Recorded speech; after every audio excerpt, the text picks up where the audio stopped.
what's the right mindset given today, the things that are happening today that I need to be in to be successful, and making sure when I step off that elevator that that's what I portray, whether it's facial expression, bodily expression, the words I say, because as a leader, people are looking at you and you walk through that door and like, what is his body language saying? What is his face saying? What's his demeanor saying? What we need to be today. So whether it was, hey, today we need to be in a celebratory mode because we just had a real great win and people need to know it and be appreciative for it, or whether we just made a really bad mistake and we need to be in a little bit of a butt kicking mode. So just making sure you set the mood for the day. And then over time, really taking that to a deeper level. Like with every interaction you have with a customer or with an associate or in a meeting, what's the mindset in this meeting that makes me be most successful for the organization? As I say, if you bring the right mindset, your skill sets are greatly enhanced. If you bring the wrong mindset, your skill sets are greatly diminished in the roles. And that carries through your personal life too.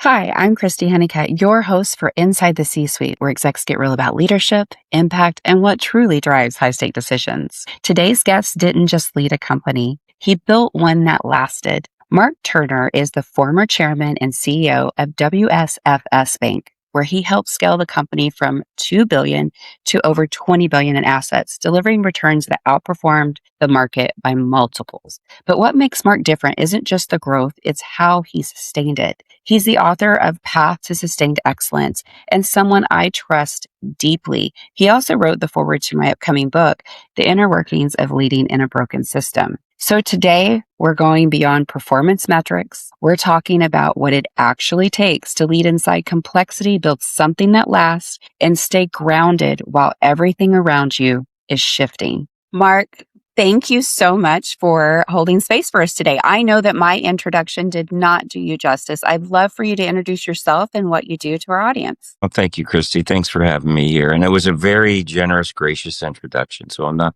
sure there's a whole lot more I can add to it. Just what I'm doing today. I love where I am in life. I served at the highest levels for 25 years, and now I'm serving on a couple boards and helping with governance issues and being a confidant to CEOs. I do a lot of advising. I do a lot of guest speaking at Exec Ed and at CEO forums and things like that, and allows me time to give back and to pass on the good and the bad and hopefully let others get to their next level quicker than I did, and also spend time with my family and travel and golf and all those great things. So I love where I am today. I love that. There's so many executives and entrepreneurs trying to get to where you are today. So I hope we learn so much from this conversation. So guys, I alluded to this in the intro, but I just have to show you this book, and I just finished it yesterday, is so great. So incredibly just your story, your leadership. And I think my favorite one was on succession. I think that was chapter 9, maybe, but I loved that one. I loved how thoughtful it was about how you thought about succession and the future of the organization past Mark Turner.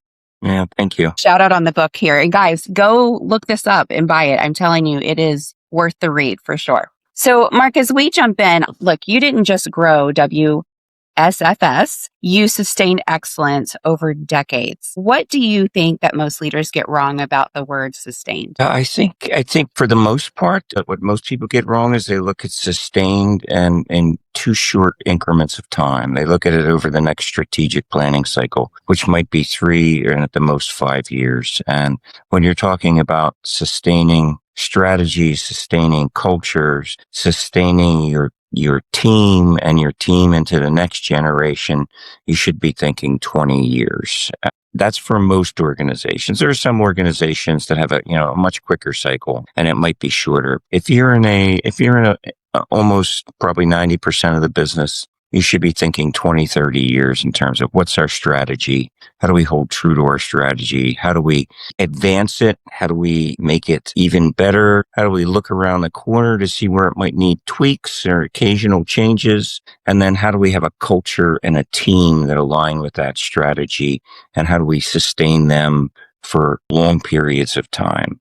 For the most part, I think what few organizations get right and a lot of organizations get wrong is sustaining when it comes to corporations needs to be a 20, 30-year cycle. Well, I know you're right, because most of the CEOs and the organizations I talk to are really focused on that 5 to 10 years. So the 20-year, that's an aha moment for sure. Mhm. So before you came into the executive that you are today, how did your upbringing shape you, how you lead under pressure? So I came from a very large family. I was one of 9 of very modest means in a neighborhood. Grew up in the city in a very dense neighborhood, so row home type neighborhood where there were lots of kids and lots of parents. And the idea of community and responsibility was instilled in me from a very young age. Responsibility in the household, had chores from the age of 5. Responsibility for your siblings, their responsibility for you, your parents' responsibilities for your friends when they were in your house, and vice versa when you were in their house or near their house. Just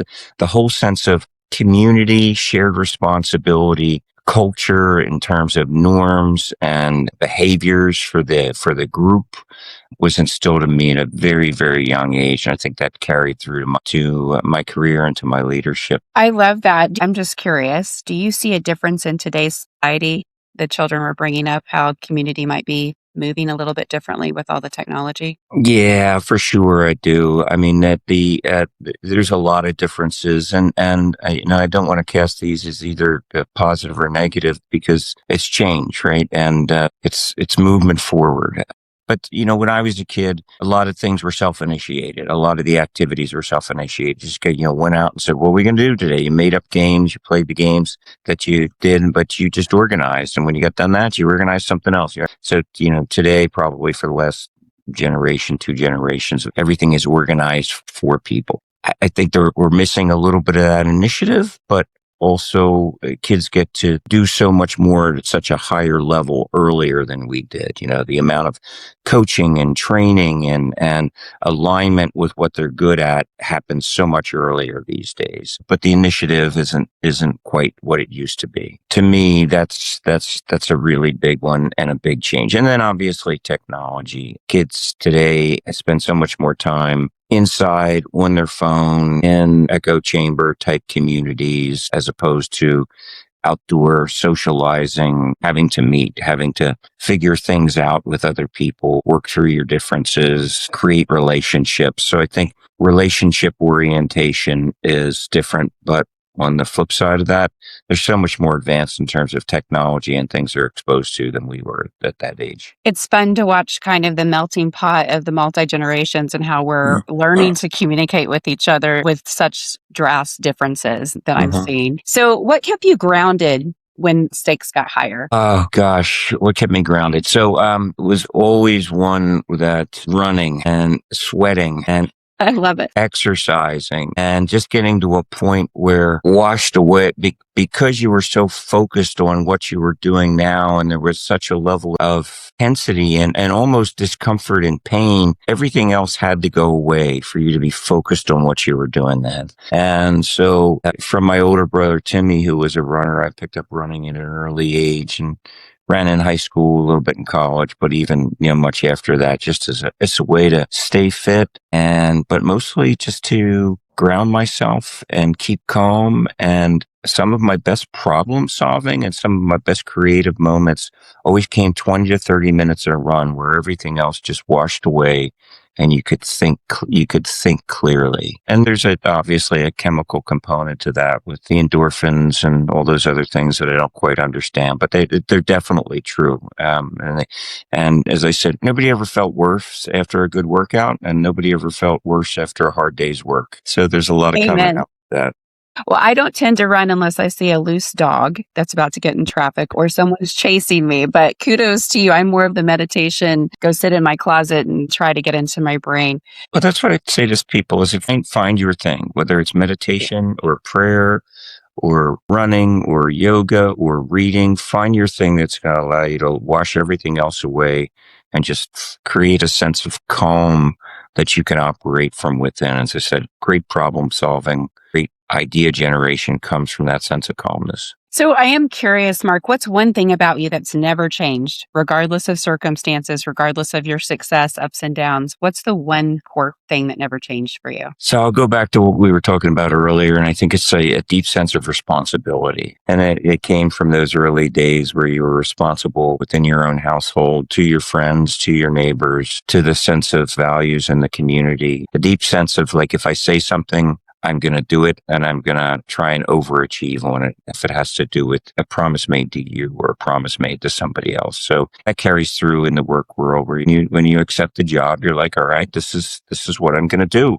and I'm going to be good at it, and I'm going to try my darndest to be really good at this for you and for others because I committed to it. So, or if we take on a project, or if we take on an assignment, or just entering into a contract with another organization, a business partner, or if you're buying another organization, whether it's, in writing or just in a handshake or implied, I'm going to follow through. I love that personal responsibility and integrity. It's so key in leadership today. So look, we've got a lot of leaders that are operating in broken systems. They weren't designed for how people work today. And then they wonder why work isn't sustainable. So I don't know if you're seeing that, but I'm definitely seeing that in all the industries and leadership. What parts of the system do you feel are actually broken that leaders are navigating to? Well, so I still think we're struggling post-pandemic in a big way with hybrid work from home, hybrid work in the office. And it does feel like we are at a transition point, but it was like, there's this feeling, and it's true, especially from my generation, that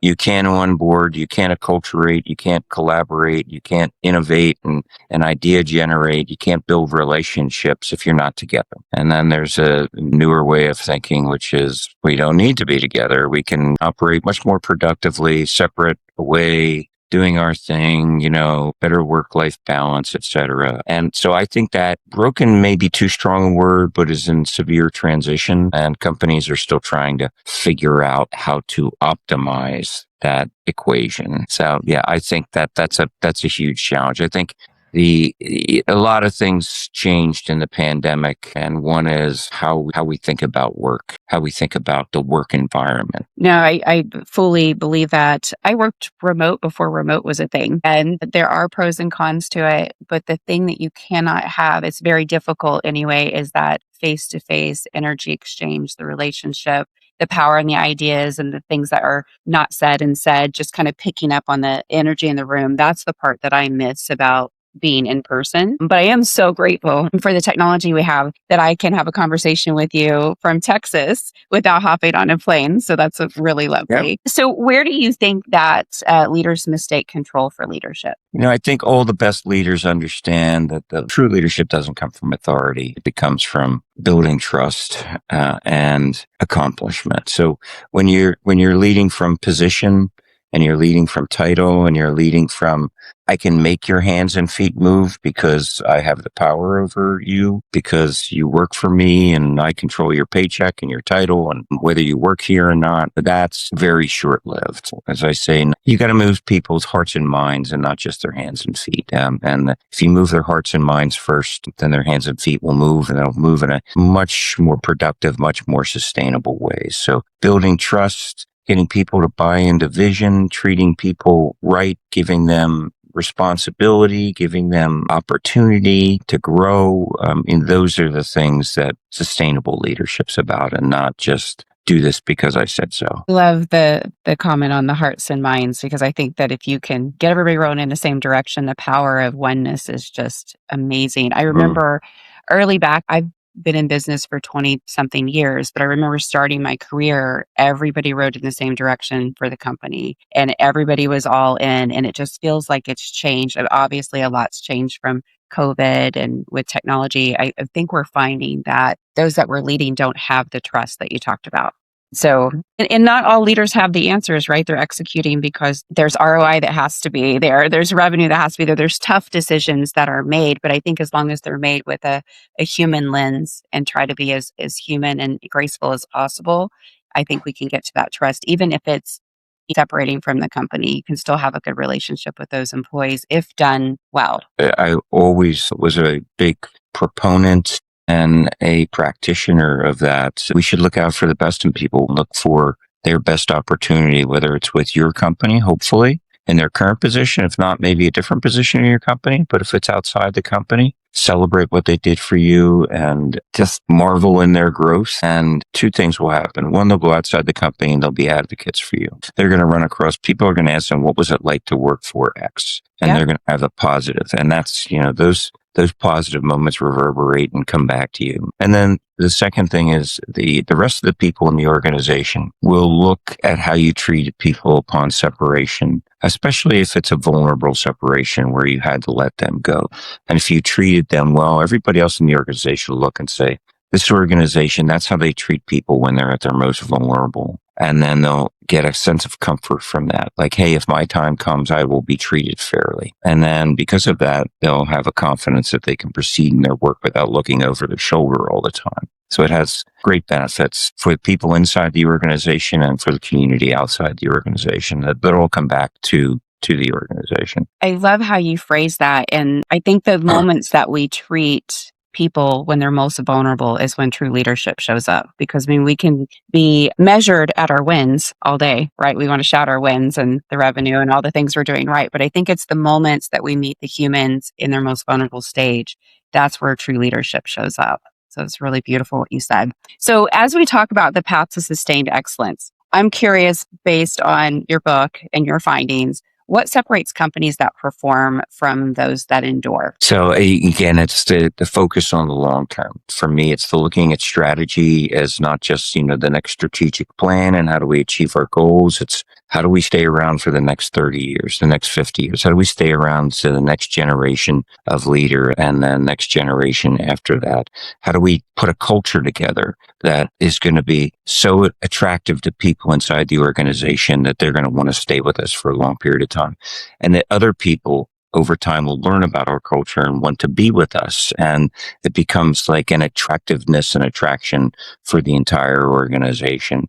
And then how do you assemble a team that's thinking about not just themselves and their division, but thinking about their teammates and the organization, and not just their teammates in the organization this year, but 10 years from now, 15 years from now. They're building bench strength in their organization. They're thinking about succession. They're understanding that I just play a small part in the story of this organization, that my success is not just about what I achieve here, but how do I put in place people and systems so that it's even more successful after me? They consider that part of their success. I love that answer. So what guidance or what's one principle that you see leaders overlook that actually drives long-term excellence? Like if you were to give us a master class right now and say, these are the top 3 things that you could be looking for to really help drive this. So decision making, especially around strategy and what to do and what not to do. We took on a lot of big projects. We did a lot of acquisitions while I was CEO there. And we were very focused on strategy. And for us, strategy was about 2 things. It was about being different in what you deliver or how you deliver it. And in a commodity business, a lot of it is about how you deliver it. So you're not going to invent the next new banking product comes along very infrequently, but it's about how you deliver it. For us, it was all about the highest levels of service and personal service and reliability through the cycle and access to decision makers. So flexibility in decision making, all those things for us to define service. How we made decisions once we decided that was our strategy was key. So when we were looking at a big project or an acquisition, we knew we needed to get to a yes or a no quickly, because getting to a no quickly is really important because it allows you to focus on the yeses and the things that you're doing. And you're not spending a lot of time just mulling something that ultimately doesn't come to fruition, or maybe it does and it sets the organization back because you shouldn't have done it. When we made big decisions, we had a decision tree around strategy. And the first was, does this fit with our strategy? Meaning, is it going to enhance what we're doing now? Is it going to be synergistic? Is adding this new thing going to make everything we do now better? And is everything we do now going to make this new thing sing? So does it strategically fit? The second was, do we have great managers, great leaders to make this go? Because we know that, even the best plans get knocked back very early on in their execution. The difference maker is always great managers and great leaders. And if it's anything new, you're going to have somebody to lead it. So do we have the right people to lead this into the future? The third was something a lot of people put first, and I think it's a mistake if you're talking about sustainability and leadership and mistakes people made. Is the third thing we got to was, does the business model make sense and do finances make sense? So that was the third thing. It wasn't the first. A lot of people make the mistake of saying, oh, does the business model make sense? Does it have ROI that's consistent with the risks and we can achieve internal rates of return that are consistent with the risk we're taking on? That's the first thing they look at. And they get wound up in that as opposed to that being the last thing you should look at. The first two being, is it going to enhance what we're doing now? Is what we're doing now going to enhance it? So is this strategic fit? And secondly, do we have the people to make this work? Because we know it's going to be a challenge and we need the right people to see us through it. So if you're listening to this podcast or watching it right now and you have not bought this book, this right here is the reason you should buy this book. Because I mean, you're a former CEO of a bank and you're saying the last part is the last part, which is turns it on its ears, because you're right. Like I've heard that more. It's more like, is the ROI there? Is the business model there? And then you back into everything else. Mm-hmm. So I love that you said that, because it's more of getting the buy-in and making sure it's going to work, making sure that people can deliver it, making sure you're going to surprise and delight. And then the business part comes in. So you just lit me up with that one, because I'm all about strategy. And I love that you said that. It's work backwards kind of in a way. Yeah. You can get wrapped up in looking at business models and financials and at the analytics and all that very quickly and take you down a rabbit trail. And if you make that first decision, does this fit? Does this fit with us and who we are and where we're going? Does it enhance everything? You can get to know a lot quicker on things.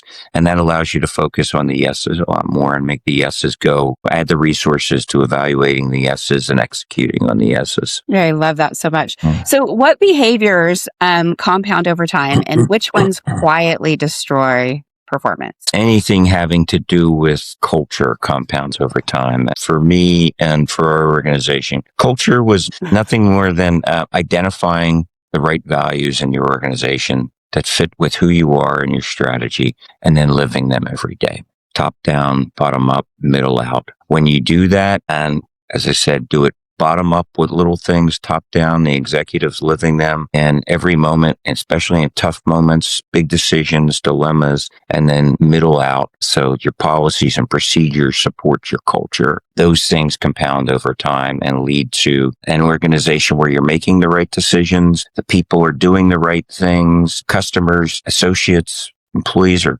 staying with you for the right reasons, are working harder for you because they love what they do. They love the organization. Your organization's ethos gets out in the community.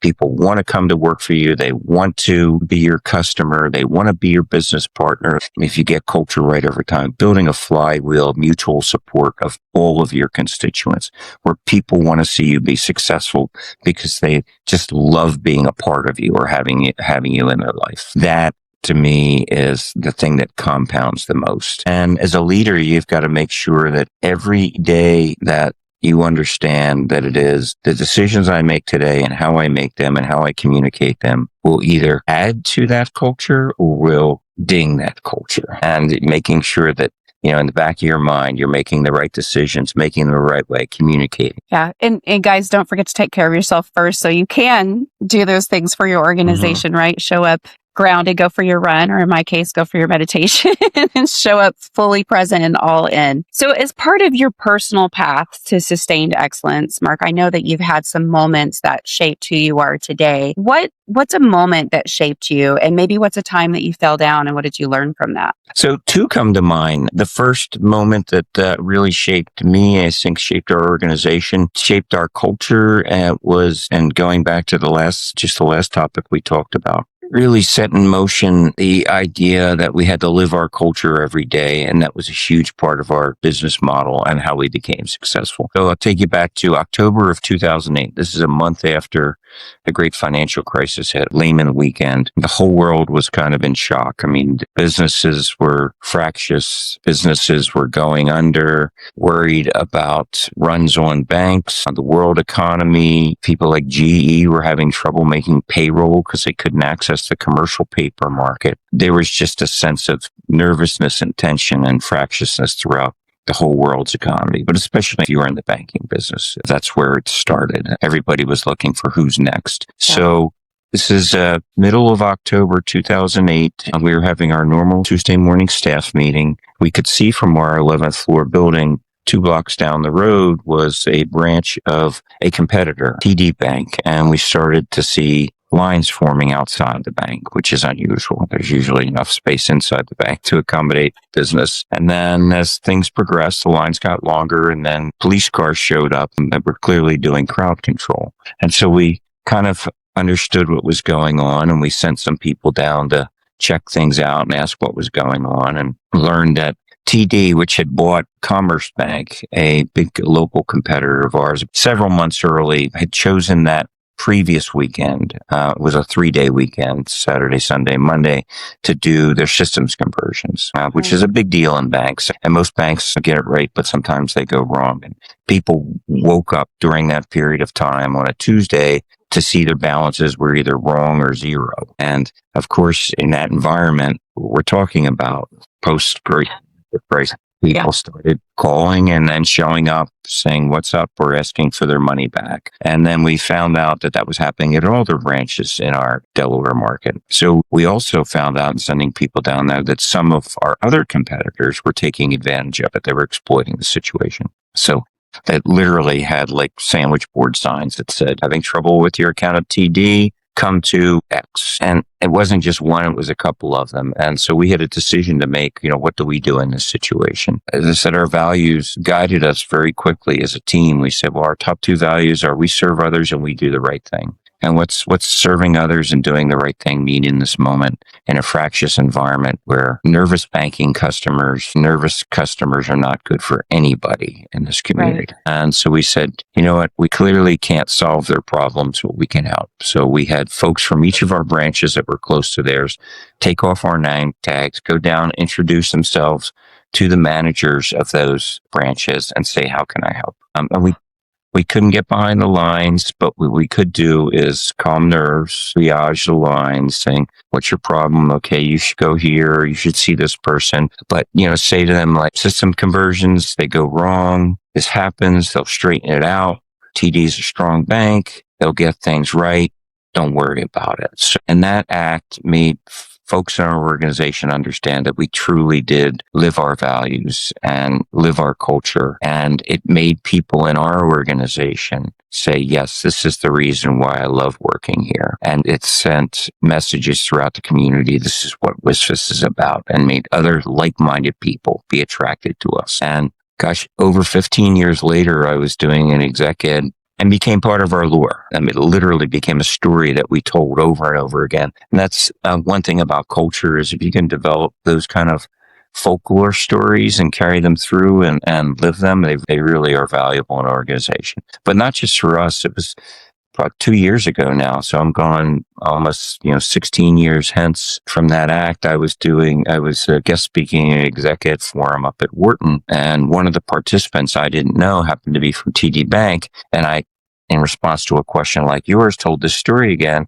And she came up to me afterwards. It was a senior executive at TD. And she says, we still tell that story in Toronto now. That's a beautiful story because you came to assist. Everything you laid out for us, right? Like the decision tree, you were able to come up with an answer quickly and go be of service and elevate your brand because it was your culture. It's just such a beautiful story. I'll have to tell you offline, but I actually used to work at a bank and I got robbed, and boy, it framed the way I lead, let me tell you. Oh, boy.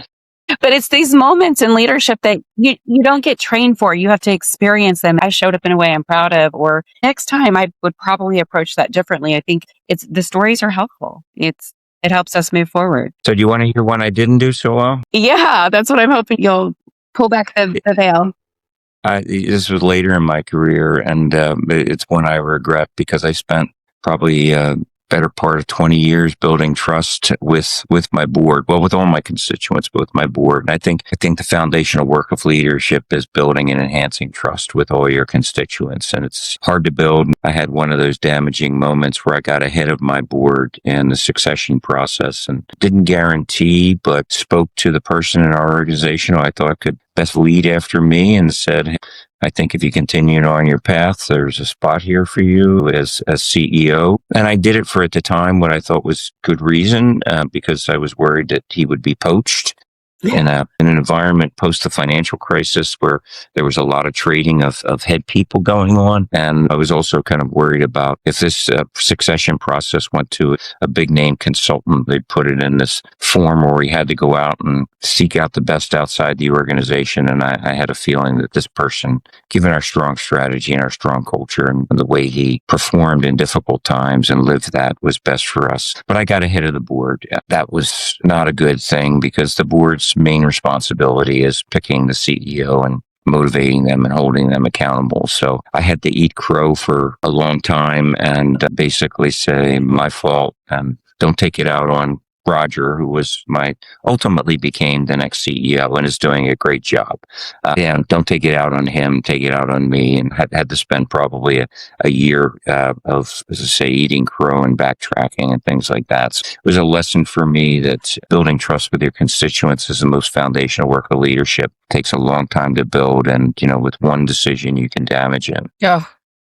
I think we all have our own personal story around that. Thank you for being so vulnerable and transparent to share that. So if we talk about real talk in today's leaders, what concerns, Mark, do you have about how leaders are operating today? That's the same concern I had when I was a leader, and it's just a short-term focus. It's a focus on the next quarter and hitting the numbers for the next quarter, especially pointing at public companies. And the decisions that leads to around, it can take you off strategy, it can take you off culture, it can take you off what's best for the team and best for the organizations to satisfy external constituents and people that might have a short-term view.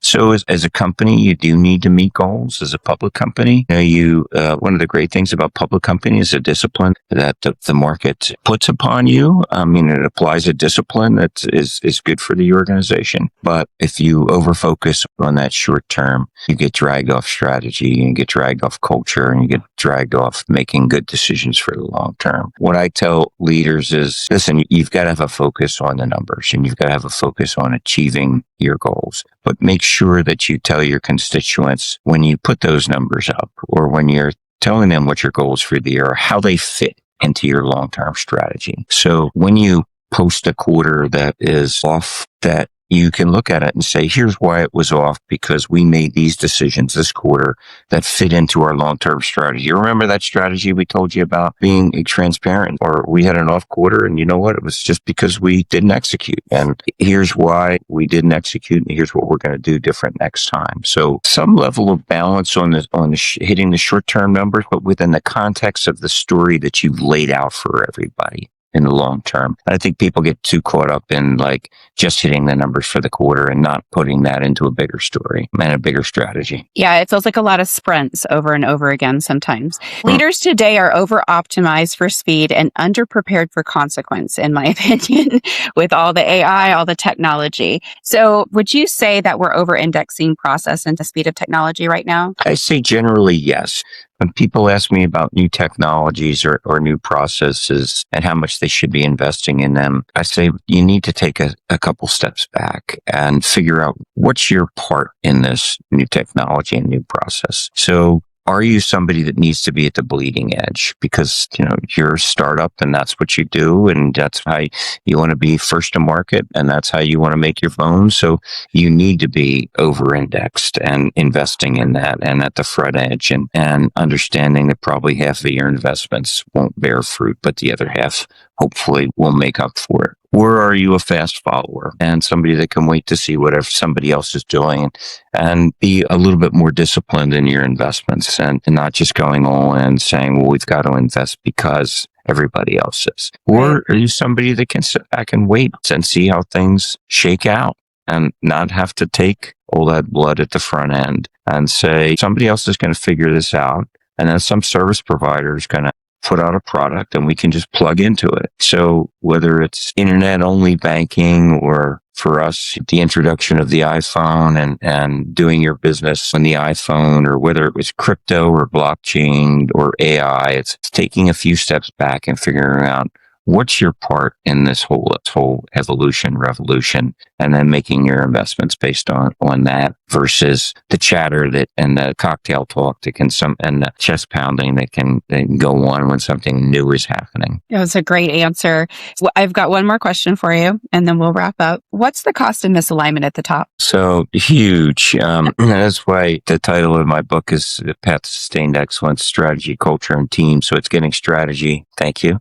Strategy, culture, and team aligned. As we talked about earlier, when you're faced with big decisions around strategy, making the right decisions around based on, does this fit with our strategy? And second, do we have great people to be able to execute on this, as opposed to, well, the numbers, the business model looks good and the ROI looks good. Let's pursue that, even though it might be distracting to the rest of your business or take you misalign with the rest of your business. The same with culture, being faced with a big decision or a dilemma and making the wrong decision, misalign with your culture. And all this work you've done, people now say, well, did they really mean it? Because when the chips were down, they made this decision that was opposite of the things they say who they are. And then everybody starts to be like, am I really in the right place? Does really the organization really stand for what they said they did? Why I came here?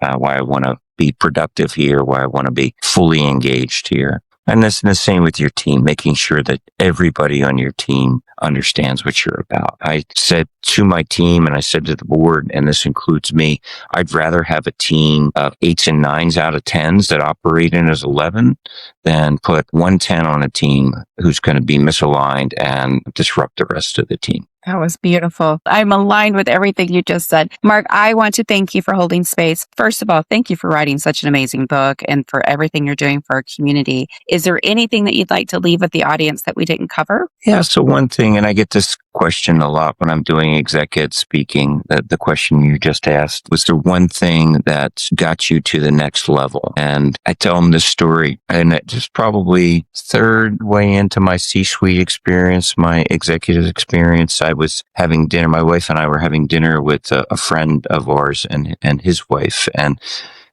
his wife asked me, as CEO, what is it you do in the morning to get ready for the day? And I think she was expecting me to say, and others were, well, I read the Financial Times, and I read the New York Times, and I read the Wall Street Journal, and I read the American Banker, which is our kind of daily Bible. Yeah. Or I clear my emails, I make a to-do list, those type of things. I get in early, all of which I did. All those things are necessary. For me, they were to get the day off to a good start. But I said the thing that made a difference for me, and if she hadn't asked me this question, I wouldn't have focused on it, which is the great thing about things like podcasts, questions and answers, and writing a book, is it forces you to have words come out of your mouth and put down on paper what you really believe and about things, and making sense of your past experiences in a way that other people can benefit from them. So I said, the thing that really makes a difference for me is from, I have a 40-minute commute to work, which I grab my coffee and all that kind of stuff, and I just try and relax and process. But from the time I park my car till I walk through the parking garage, down to the building,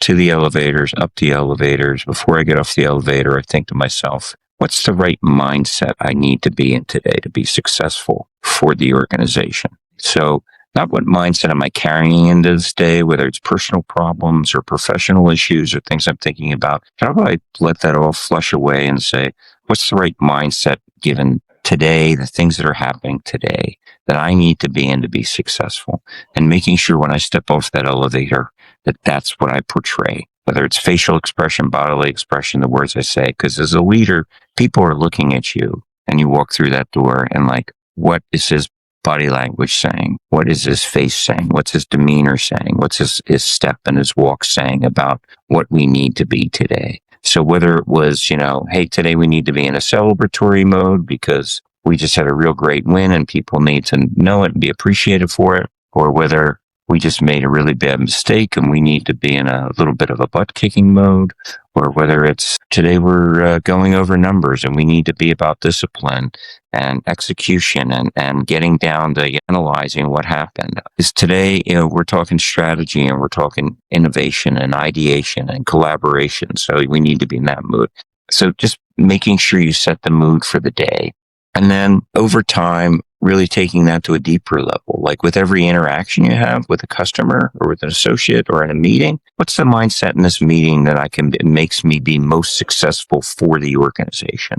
As I say, if you bring the right mindset, your skill sets are greatly enhanced. If you bring the wrong mindset, your skill sets are greatly diminished in the roles. And that carries through your personal life too. When I come home from work, I'd made sure sometimes I stopped off at a Starbucks to just cleanse the day so I could walk through the door and be a better father, a better husband when I walk through the door. I love that. Just like really focusing on the presence you're bringing to the world. That is such a great way to end the interview, Mark. Well, again, thank you so much for holding space for the audience and joining us. And guys, we will put some links here where you can reach out to Mark and where you can go buy this beautiful book. And until next time, ciao. Thank you, Christy, very much. I really appreciate you having me. It's my pleasure. Thank you. Take care.